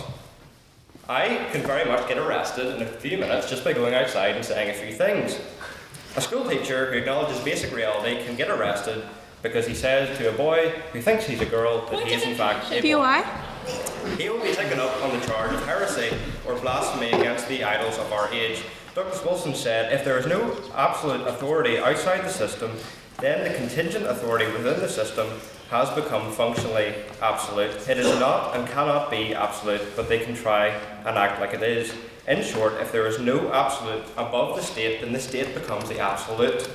In blunter terms, if there is no God above the state, then the state is God. This is to say that the issue tonight is not whether, but which. It is not a question of if religion will influence our politics, but rather which. A morality will be imposed. All societies are moral agents. Politics may be defined as legislative morality, but where does our morality come from?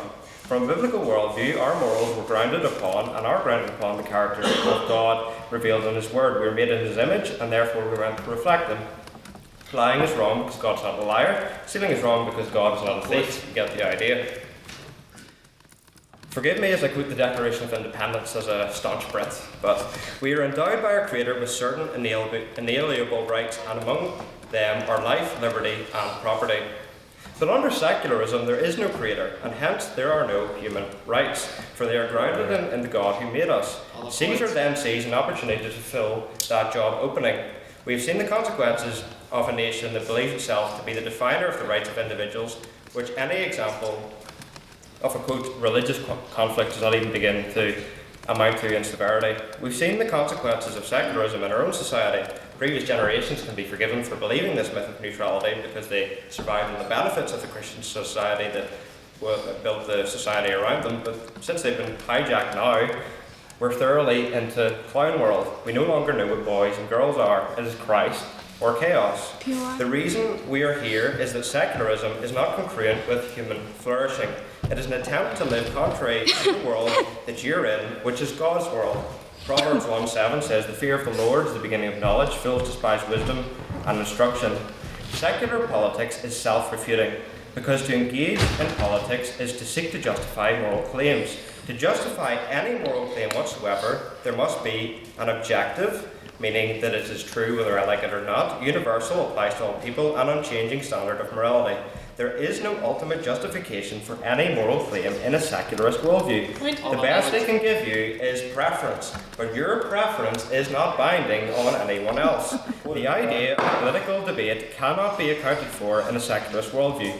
Arguing for what the common good is makes no sense under your presuppositions if there is no such thing as an objective standard of right and wrong. Hence, the proposition cannot account for this debate tonight.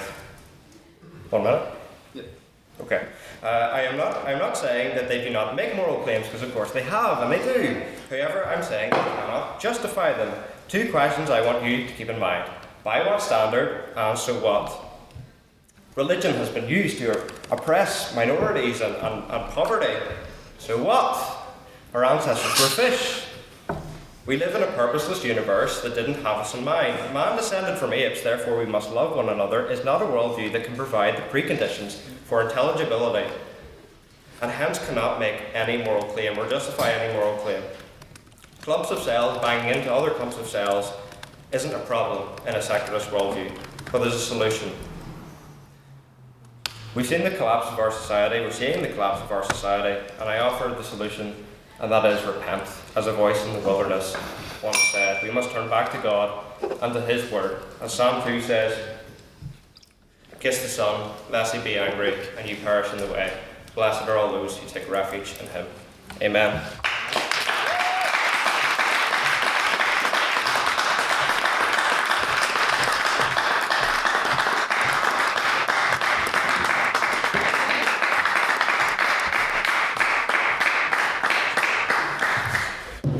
For a very fine speech, and to all of our speakers for it's been a divine debate. However, we are not quite out of the woods, or rather off to the woodworkers just yet, as it is now time for questions from the House. So, do I have any questions for the proposition first? Yes, I'll go with you, Josh. So I think Antonio Gramsci, considering that there was a lot of critical theory that was I could see the underlying of. Given that governments act on social consent through elements like religion, just as much as coercion through things like laws and enforcement of laws, the social pros would probably see another cultural force similar to religion that would sort of try to enforce that hegemony. And given that most likely something's going to be replaced, is there a difference would there be a difference if religion and politics was secularized, if something else was just going to replace it? Thank you. Someone from the proposition. So I think the point that we're trying to make here in proposition is not necessarily that every secular government that exists is perfect, or that secularism is not infallible. In fact, we argue that it is based on the fact that humans can make mistakes and can be fallible. What we distinguish is that religion, or when politics and religion are so closely intertwined, or specifically when laws are based in theology, it's impossible for us to challenge them in a way that is equal, or based in something that we can tangibly assess, because it's decided by something divine, or the realm is out. So that's why we reference the epistemological difference between faith-based knowledge and knowledge that's grounded in more secular / a-religious beliefs. And that's not to say that people can't be guided by religion in the way that they make moral decisions, but to say that someone is necessarily making a religious decision because they're making any moral decision, I think is a gross framing of what morality is. So yeah. Thank you, Ash. A response from the opposition? I disagree with the idea that religious people. I think it's a simplification of what religious views, not just religious views, but Christian views are generally, right? Which is Christians don't just derive their political views just because the Bible said so. I think that's a simplification, and I think that's overlooking the fact, which is that religious people have a logical chain in which they derive their political views from. It does come from a tangible assessment of what is morally correct. And if you don't have a religious view that underpins it, there can be no tangible assessment, because your idea of what is morally correct is as equally valid as mine, which I think you need to develop a little bit more why morality and what the right thing is, the hierarchy of what is the ultimate good, right, should be assessed, because it comes from something. right? And I think this secular view, which is the state should maintain neutrality to everyone that is in the population, I think that is a religious view in itself, because it comes from the idea that people are valuable and they're rational and we should trust people, and I think that's a religious view in its core. Thank you, Tom. A question for the opposition. Yes. I have morality as an atheist because I was taught that to harm other people, to harm the environment, to harm animals is wrong. If morality only comes from Christian values or religious values because there's a threat of going to hell or the reward of going to heaven if you don't behave in the right way, how does that make Christians morally better at all than atheists? Yeah, if I can take this. So it's not a claim that atheists do not act morally or act as moral agents, because of course many atheists are brought up in Christian societies, but we would say that they get a lot of those fundamental presuppositions of morality from the Christian society that was around them. And that's not the case if you go to societies which were not impacted by Christianity. There's all sorts of things that both an atheist and Christian would look at as abhorrent, but the question we need to ask is by what standard are those things abhorrent? Are they abhorrent because they make me feel uncomfortable? Or are they abhorrent because there's a God who has spoken on these things and that there's an objective way to know epistemologically what is right and what is wrong? Or is it all based upon preference? If it is based upon preference, then their preference is no better than your preference. Thank you, James. Rebuttal from the proposition. Yeah, I mean, sure, let's talk about Christian morality. Let's ask the Native Americans what they thought about Christian morality when they had their hair cut off and were forced to speak English and their children were taken away from them. You don't need religion to be moral. I agree with what you're saying. I buy fair trade bananas because I like farmers, not because I believe in Jesus. That is my reference. Thank you, Liz. I'll take another question for the proposition if we have one. Yes, James. I think of much of what the proposition has said tonight is actually quite fair, and I think there is something that actually underpins all of this, and that is that believers and non-believers alike do value the same things: the common good, the protection of the poor, and indeed benefiting those who are most vulnerable in society.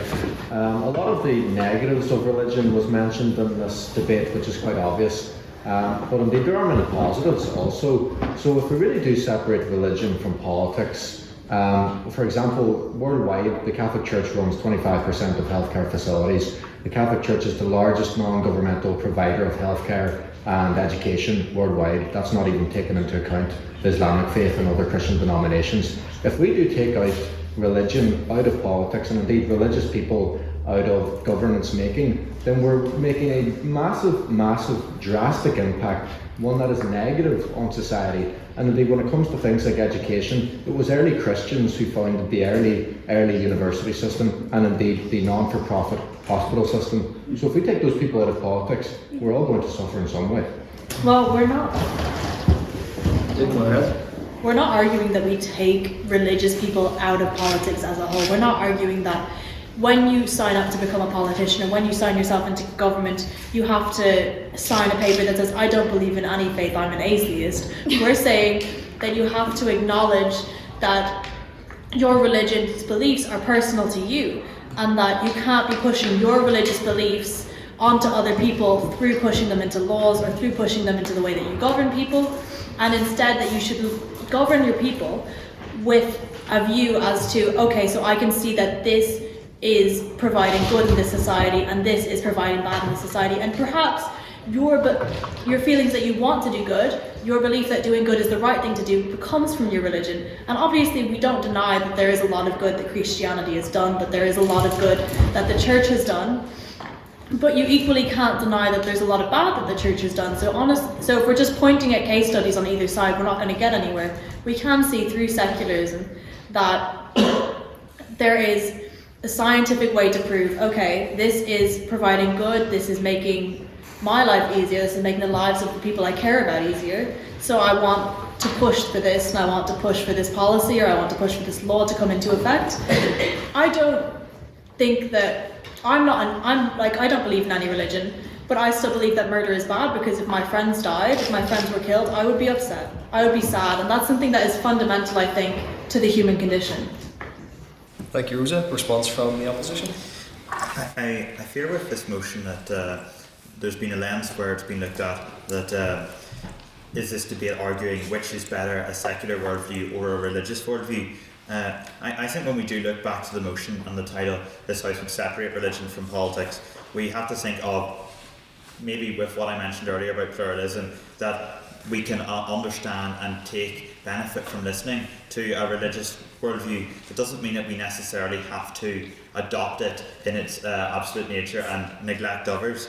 If we think of it in a democratic sense, when all worldviews are presented in democracy, we give choice over which values to accept. So if you had a politician of any religious faith, they might have their own values, and they sometimes might act with their values influencing their politics. But that doesn't mean that they always should act in their own wishes. If we think of religion in politics, you can still have it there without it always being treated as an absolute. Like if you had someone that recognised and was able to bring some arguments towards, that is still religion in politics, without those arguments being taken on board as legislation. So I think whenever it was mentioned by one of the speakers in the proposition there, this wouldn't take religion out of politics. If the title and the motion is called "This House would separate religion from politics," that is taking a religious view out of politics without necessarily saying that all politics has to be, from an opposition view, governed by religion. So I think that there is the importance of, you can still have a pluralist system with religion in politics, but maybe not religion dominating it fundamentally or through a form like that. Thank you. Thank you, David. Do we have another question for the opposition? Yes, Ellie. So it was mentioned before that basically anything you follow dogmatically counts as a religion, therefore, through that logic, philosophy itself is religion. And nihilism is a philosophy that, life has no purpose in itself. So do you essentially believe, for the sake of your argument, can you recognise to me, nihilism counts as a religion by itself? Yep, so nihilism is a worldview. So if you want to separate, to be fair, religion from worldview, you want to make religion as like a subcategory of worldview. If we can just say that all people have a worldview, and nihilism is a worldview. And my point really was saying that nobody is fundamentally neutral. And so when we enter into discussion, should we separate religion from politics, and sort of the assumption is that there can be a neutral zone. But Christ says that you're either with me or against me. There is no fence sitters, and the devil owns the fence. So that's what we're saying. Thank you, James. We're from the proposition. Okay, I want to settle this once and for all. You can have a moral framework that exists outside of religion, because necessarily, if secularists who have a moral framework, by definition, operate one that is outside of a religious view. So in the same way that religion is a subsect of worldview generally, or beliefs generally, you can choose to exercise within your politics religion or not. Why we say specifically to separate religion from politics is because when people make a claim in regards to religion and why something is right, it can be very difficult for us to equally challenge them if we don't share those same beliefs. And when we say to separate religion from politics, it's not necessarily that people can't use religion to guide them or influence their decisions, but when they make a claim, it needs to be accessible to people so that they can rightfully challenge it. And they can challenge it with different worldviews and different moral frameworks. So for example, I'm an emotional ethicist, so I believe that fundamentally all morality is just like an expression of an emotion. But some people are utilitarians and people operate under different philosophical moral frameworks. And to suggest that any moral framework is an exercise or expression of religion, I think is a misunderstanding of what it means to be religious. To be religious is to make a dogmatic claim about where morality comes from. And some people don't even believe that necessarily to be the case. They can be humanists, they can believe in other things. So I think it's a bit of a squirrel to then claim that any expression of any opinion must be tied to some type of religion. No, that's not necessarily the case. I think we fundamentally understand the House, what it means to have an a-religious belief, which is, Thank you, Ash. And now it's time for our final question, which is an abstaining question. So just for the members of the House, this is a question put evenly to both the proposition and the opposition. You may have heard of Hammurabi's code, next telling with us. Well, you'll be violating Deveni's code of POI for an eye and suffer the wrath of my gavel if you do not ask an abstaining question. So I will take one from McCormack at the back there. What do both sides think about the Enoch Burke situation? Interesting. I think that Enoch Burke is firm in his beliefs, and that is something to be admired. You know what? He has beliefs, he believes in them, that's so fair, and he's allowed to do that. He's allowed to have his beliefs. For me, the issue comes from the fact that Enoch Burke then was fired, continued showing up to this school, got a restraining order, continued showing up to this school with underage, like minors. You know, it's a school, it's a primary school, so this old man is showing up to this school. He's protesting, he's disrupting their day-to-day lives. He gets a restraining order. That's so fair. That is I think a good decision on the part of the school to make sure that this man is not hanging around creepily outside the school, whatever his beliefs may be. And that is why he continues to, and that was why he was arrested. That's why he's in court, because he violated a restraining order, not because of his beliefs. And I think that's something that people either intentionally misconstrue or get mistakenly, because that's how people have explained it to them. But he's not been arrested for his beliefs on trans people, whatever my beliefs may be about trans people, whether they align with his or not. I think that that's besides the issue. The issue is that he got a restraining order, he violated it, he is in court for that, and he continues to violate it. Thank and you, he Rosa. continues to say that he was right for that. Thank you. A response from the opposition. Yes, I agree with much of what Rosa said there, and there's one thing which wasn't right for Enoch Burke to have originally have faced the difficulties with the school, but I don't think that the opposition side is saying that they agree with Enoch Burke's actions following that point. There's many things that himself and the family might have done that would annoy a lot of people that would have originally been sympathetic, and the case has blown much beyond what it originally was, what some might say for, let's say, clicks on social media. And if you actually look into it, many people that might share many of Enoch Burke's views on gender and things like that have been put off by his behaviour. Let's say the protests outside the Free Presbyterian Church, people that would be naturally aligned to him. So I don't think that you can still support a role, a place, a witness for religion in politics, have that view around the table, but you can also recognise where it might be seen that Enoch Burke or the wider Burke family is doing actions that you disagree with, and I wouldn't be in support of all that they are doing. There's maybe elements where you might have originally, with little information, been like, or you see a short video, it goes, that looks shocking, why have they been treated? But when you look, as you're saying, back into the whole story, there's a lot of actions that when you watch these short videos, you don't see the context behind them, and then as you talk about allegedly breaking these restraining orders on schools or things like that, if you do see things where you can't side with the Burke family. Thank you, David. I'll take one more if we have one. Yes, sorry.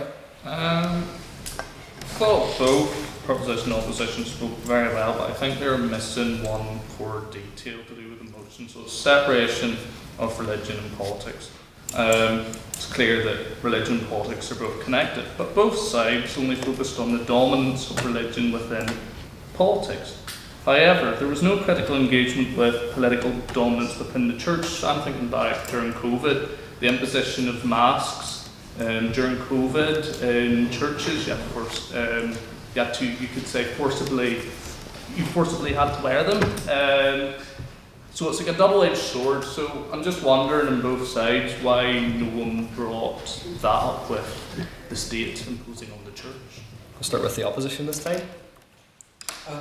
Well, I think it's a fair point. I think that society and religion are so intertwined; they are inseparable.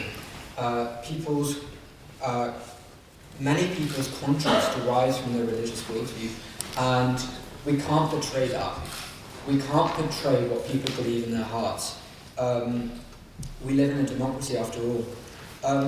And so if one side of the house might say, well, we believe in separating religion from politics, so separating the imposition of morality, which is a derivative of religion, on people through the law, saying that we must also say that the imposition of the state secular view on the religious institution is also wrong. And I think that's quite, well, you need to say that that's right as well, and I think that's wrong. I think that our societies should allow religion and politics to coexist, to work together, to inform one another. And I think on the proposition side of the house, we're completely separating that, and we're creating a new kind of French kind of secular cult of human reason. But the problem is that's also religious, so it's impossible to maintain that case. Thank you, Tom. And we'll take a final response from the proposition. I want to address the point to you first, so directly about whether the lack of politicization within religion. I think I mentioned that in my speech, how when you have a state-backed power or authority that sort of rests behind faith, it makes it more coercive rather than about your personal conscience and why you believe what you want to believe. It's not true faith. I think I talk about that in my speech. So I agree with you. I agree with that sentiment. I think even as an agnostic, I can ascertain that. Secondly, to respond to Tom and his, again, this notion that morality is comes from religion or is a subsect from religion or necessarily comes as a religious worldview, or that the belief of secularism is in and of itself religious in some way, I again reject this notion. I think that the key difference is that when I want to say, for example, from a as a secularist, that you should wear a mask, I'm not saying that you should wear a mask because not just because God has ordained it to be so, or that God has ordained, it comes from perhaps a secondary order observation that wearing masks protects us in some way, and we can have evidence or something to back that up, and so that there's a chain of reasoning that also comes. And yes, Tom mentions that there's a chain of reasoning that religious people also do, and I completely agree, but that chain of reasoning is still terminates in a belief in a God, or a belief that God rests, God offers an objective morality. But when we're talking about a secular review of a law of wearing masks, for example, that's backed by something that we can prove or disprove. And even if you agree or disagree, you can point to evidence and showcase that. But one view that's that's foundational to a religious worldview or ordained by a God, that's not something I can prove to you to be true or not. That's something you choose to believe.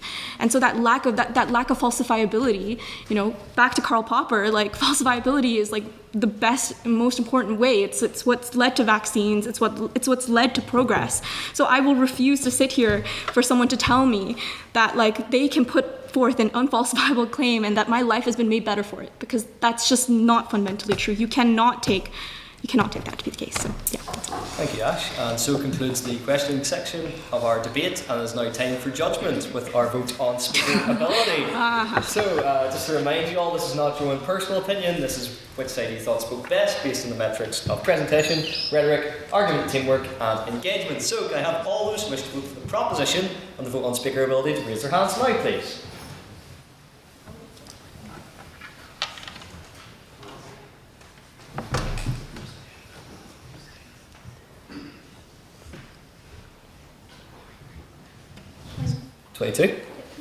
And can I have all those who wish to vote for the opposition to the vote on speaker ability to raise their hands now, please?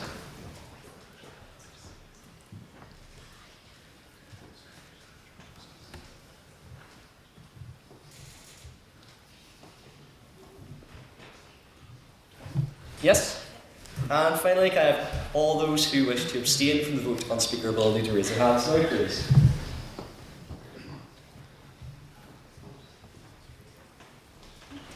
Madam Vice President, may I have the results from the vote on speaker ability, please? Yes, with 22 votes for the proposition, 20 votes for the opposition, 8 abstentions. The proposition is set in motion passed.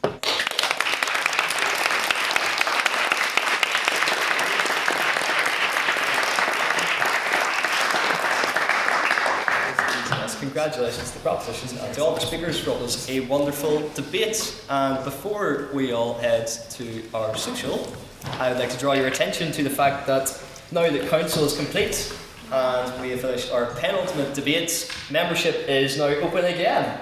And we have a range of socials, debates and events still to come up. We are very much going out with a bang for the 177th session. But don't just see your purchasing of membership as a way to be a member of the 177th session and enjoy all of those great perks which my fellow members of council will elaborate on, but very much see it as a donation for the future, and a donation for the 178th session, a great way to get behind them and show your support, because that £5 goes a long way in funding all the IVs that we go to, which many of you have enjoyed yourself, which goes to the great events that we host every single week, and which goes to the weekly Literarific experience. So please do make sure to buy a membership for the 177th session if you haven't already. And to talk to you about all those great perks and all those great events, debates and socials we have coming up, I would like to expand to council announcements if we have any. Yes, Madam Maternal. Hi guys, so I didn't watch all the debate but I heard it was class, and I'd like first of all to congratulate our main speaker, Liz.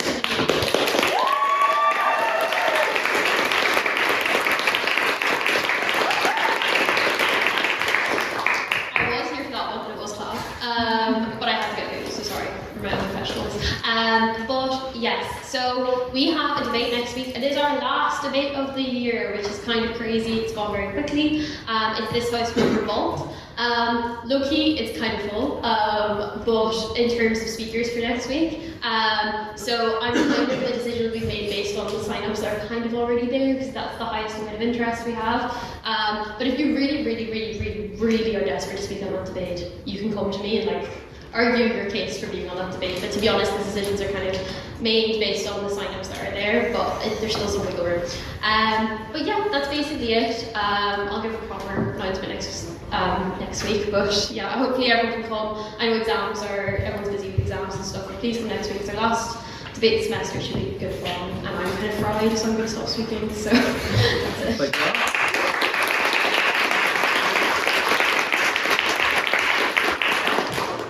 Any other announcements? Yes, Mr. Events. Yes, hello everyone. Regrettably, the talk with Peter Taylor will not be going ahead on Monday just due to logistical complications. It's very regrettable that this has happened.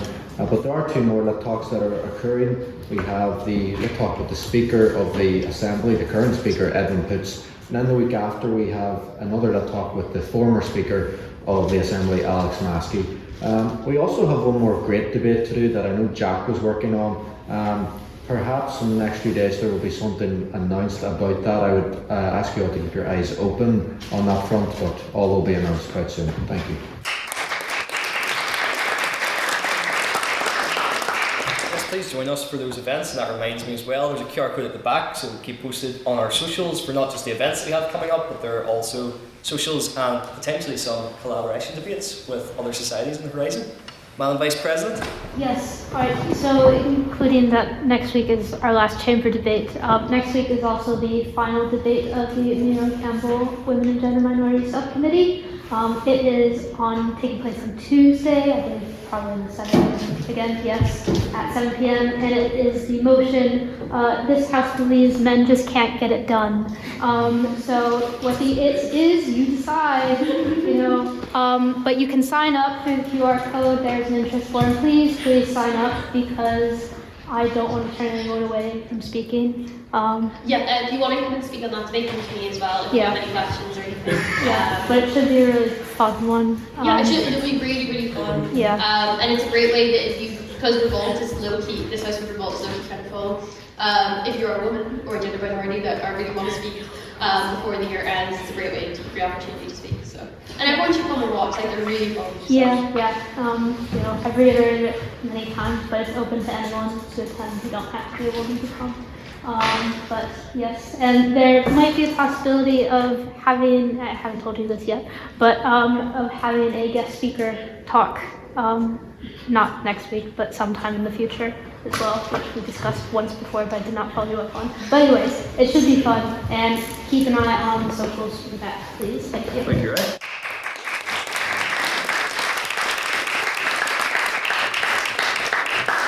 And we also have a social coming up on the 17th of April in collaboration with the Laura Society, which is karaoke, which I know you all love, which should be very exciting. And on the topic of socials, Mr. Social, where are we going to after this debate? We're going to libraries after this debate. Yes, so as always, if I get up speakers to the front, council to stay behind and set the room, and I will see the rest of you at libraries. Meeting adjourned.